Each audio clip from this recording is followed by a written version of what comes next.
All right, planning out your content. This is the meat and the potatoes right here. This is where a lot of people end up coming to me after trying to do it themselves because you are busy running your business. But if you are doing it yourself, I highly recommend you zoom way out and plan for a long period of time, right? Not just the next 2 weeks, not just the next month.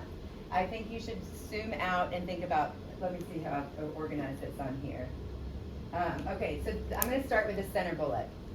You want to zoom out and think about what you found in your reporting, which we'll talk about later. You're going to need to make adjustments for sure, based on what you're seeing in your keyword search audits, in your Google Analytics profile. But you also want to think about seasonality and relevance, right? I'm going to use Bird's Nest as an example here. We created a lot of content for Bird's Nest when they were first starting the first few years.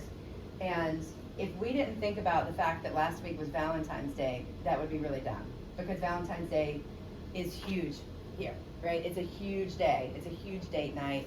It's a huge Galentine situation. I mean, it's just huge. There's a lot of different angles to approach it. And if you think about starting to publish that content on February 1st, you are late, right? There's a lot of opportunities that you missed. So you want to think about things like that as you're creating your content calendar. Make sure you're capitalizing on, Penny's got a personal training business. If you didn't capitalize on the January boom, I mean, you'd be remiss, right? And if you didn't capitalize on the slump that we all feel in December when we're stuffing our faces and pouring beverages down our throats like there's no tomorrow.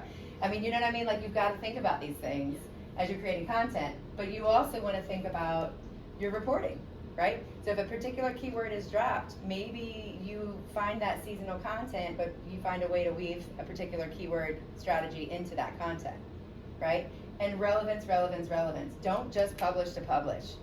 Like, there's so much garbage out there. You guys, your inbox is full of it. Your social feeds are full of it. Don't be a part of the problem, okay? Create interesting information that's relevant to the people that care about your business. That's how you grow followers. That's how you build people that trust your brand, all right? Don't waste their time. So yeah, plan for 6 months of content. Be ready to make adjustments as needed. Assign a keyword phrase to all upcoming content. I think we just talked about that too. Good, I wove it all in. There's one thing